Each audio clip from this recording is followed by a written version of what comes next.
नमस्ते। स्टार्ट करते हैं 31वां चैप्टर, दैट इज छाया बी प्रतिपत्ति अध्याय। तो 1:63 अध्याय अर्थातच छाया बी प्रतिपत्ति अध्याय व्याख्यास्याम यथोवाच भगवान धन्वंतरी। तो अब इसके नंतर छाया बी प्रतिपत्ति नामक अध्याय का व्याख्यान करते हैं, जैसा कि भगवान धन्वंतरी ने सुश्रुत के लिए कहा था। तो श्यावा लोहितिका नीलापितिका व अपिमानवम अभिद्रवंती यश छाया सह परासुर संशयम। तो जिस मनुष्य को काली, लाल, नीली अथवा पीली छाया आक्रांत करती है वो निश्चय ही नष्ट प्राण है, क्योंकि आपको हर किसी को पता है छाया का कोई कलर नहीं होता है। आगे क्या है, वीरपक्मृते यस्य प्रभाधृति स्मृति श्रिय अकस्माद्यम भजन्ते वास परासुर संशयम। जिस पुरुष की लज्जा नष्ट हो जाती कि वहाँ प्रभा, धृति, स्मृति और शोभा ये जिसको सहसा प्राप्त हो जाती है उसे निश्चय ही गत प्राण समझना चाहिए। यस्याधरोष्ठ पतितः क्षिप्तश्च ऊर्ध्वं तथोत्तर उभौ वा जाम्बो वा भासो दुर्लभम तस्य जीवितम। तो जिसका नीचे का ओष्ठ गिर गया हो, लड़क गया हो तथा ऊर्ध्वष्ट ऊपर को चढ़ गया हो अथवा दोनों ओष्ठ जामुन के फल के समान नीले वर्ण के हो गए हैं, उसका जीवित रहना दुर्लभ है। आरक्ता दशनायस श्यावा वा शिव पतंती वा खंजन प्रतिभा वा पित्तम गतायुष आदि से। तो जिसके दांत लाल या काले वर्ण के हो जाएं अथवा गिर जाएं अथवा खंजन पक्षी की तरह नील वर्ण के हो जाएं, उसको भी नष्टायु समझना चाहिए। कृष्णा स्तब्ध वलिप्ता वा जीवा शून्या च यस्य वै कर्कशा वा भवेद यस्य सो अचिराद वजाहत्य सून। तो जिस मनुष्य की जीवा काली, कठोर, अवलिप्त, शीत, शोथित तथा कर्कश होती है वह शीघ्र ही प्राणों को छोड़ देता है।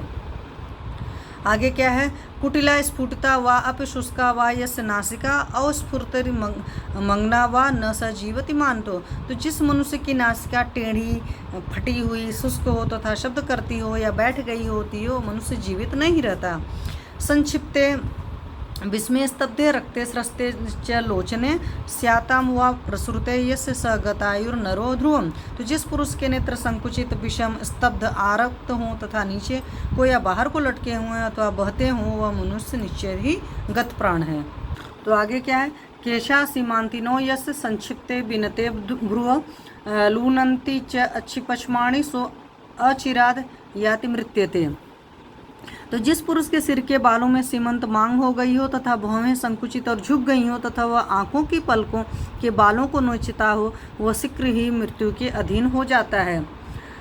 नाहरत्यन्न मम आस्यस्थम न धार्यति यह शिर एकाग्रम दृष्टि मूढ़ात्मा सद्य प्राणन जहाति स। तो जो मनुष्य मुख में रखे हुए अन्न को गले के नीचे नहीं उतारता हो तथा जो सिर को धारित नहीं करता हो तथा जो मूढ़ात्मा, मोहित आत्मा एक तरफ ही बिना पलक गिराए देखता हो, वह शीघ्र ही प्राणों को छोड़ता है। बलवान दुर्बलो वापि सम्मोहम यो अधिगच्छति उत्थाप्यमानो बहुसस्तम पक्वम भीषण आदि से।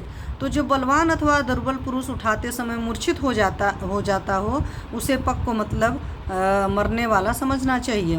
उत्तान सर्वदा सेते पादो विकुरते च विप्रसारणशीलो वा न सजीवति मानतो। तो जो मनुष्य सदा उत्तान सीधा पीठ के बल सोता हो तथा पाँव को बार बार सिकोड़ता व फैलाता हो, वह मनुष्य जीवित नहीं रहता है।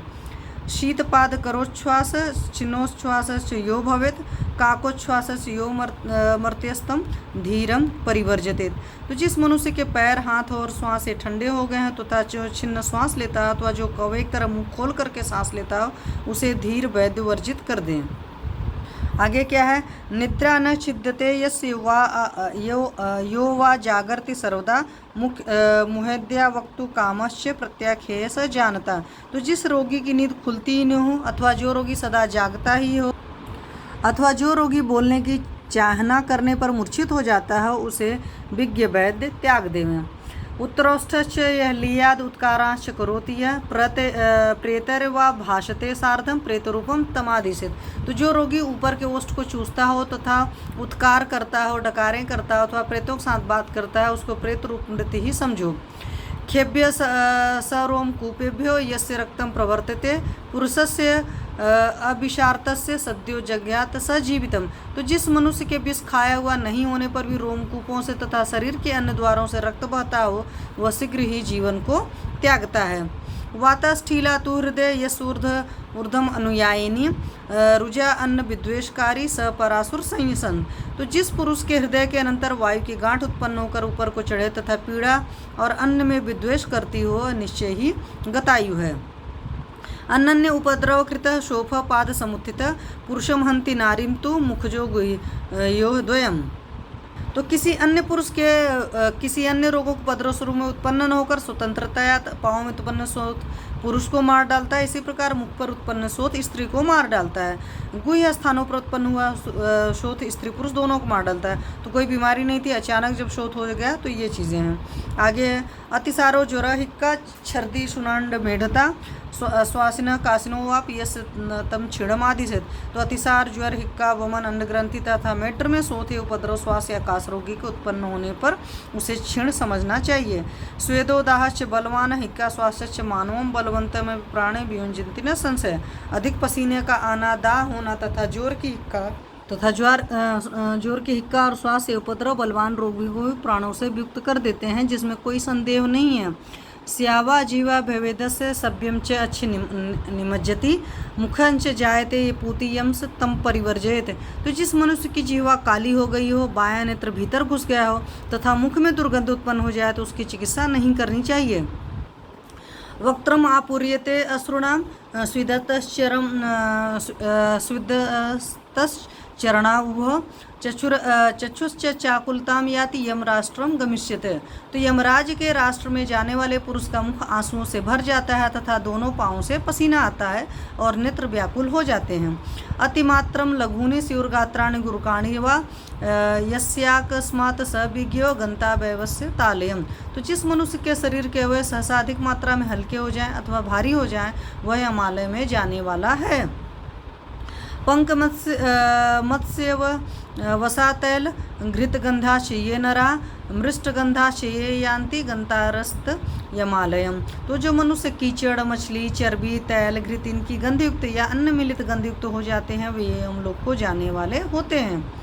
फिर है युका ललाटम आयंती बलिम नाशंति वायसा एसाम वा अपि रतिर्नास्ति यातारस्ते यमालयम।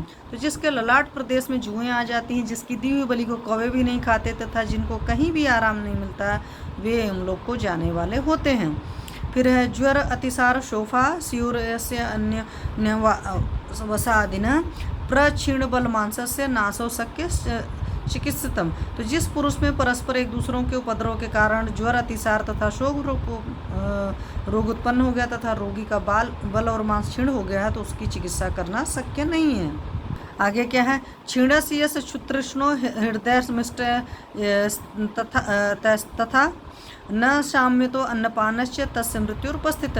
तो जिस क्षीण हुए मनुष्य की क्षुधा हितकारक तथा हृदय मिष्टान्नों से शांत न होती हो तथा प्यास ठंडा जल पीने से भी शांत न होती हो, उसकी मृत्यु उपस्थित समझो। प्रवाहिका शिराशूलम कोष्ठशूलश्च दारुणम पिपासा बलहानिश्च तस्य मृत्यु उपस्थित। तो जिस मनुष्य के प्रवाहिका, शिराशूल, कोष्ठशूल ये दारुण हो तथा प्यास अधिक लगे और सहसा शरीर के बल की हानि हो जाए, उसकी मृत्यु उपस्थित मानो। विषमेण उपचारेण कर्म विश्च पुराकृत अनित्यवाच्य जंतुनाम जीवितम निधनम व्रजेत। तो विषम उपचार से पूर्वजन्म में किए हुए कर्मों से तथा जीवधारियों की अनित्यता से मनुष्य का जीवन नष्ट होता है। प्रेता भूता पिशाचाच रक्षांस विविधानि च मरण अभिमुखम नित्यम उपसर्पन्ति मानवम तानि भेषज वीर्याणि प्रतिघ्नन्ति जिंघासया तस्मान मुघा क्रिया सर्वा भवन्ति एष गतायुषम। तो प्रेत, भूत, पिशाच अनेक प्रकार के राक्षस ये निकट मृत्यु वाले मनुष्य के पास नित्य ही आते हैं तथा उस मनुष्य को मारने की इच्छा से औषधियों के वीर्य को नष्ट कर देते हैं। इसलिए गतायु पुरुष के लिए प्रयुक्त सब प्रकार की चिकित्सा रूपी क्रियाएं निष्फल हो जाती हैं। इति श्री सुश्रुत संहितायां सूत्र स्थाने छाया प्रतिपत्ति नाम 63तमो अध्याय। तो इस प्रकार से सुश्रुत संहिता के सूत्र स्थान का जो छाया प्रतिपत्ति नामक 31वां अध्याय है वो समाप्त हुआ। Thank you.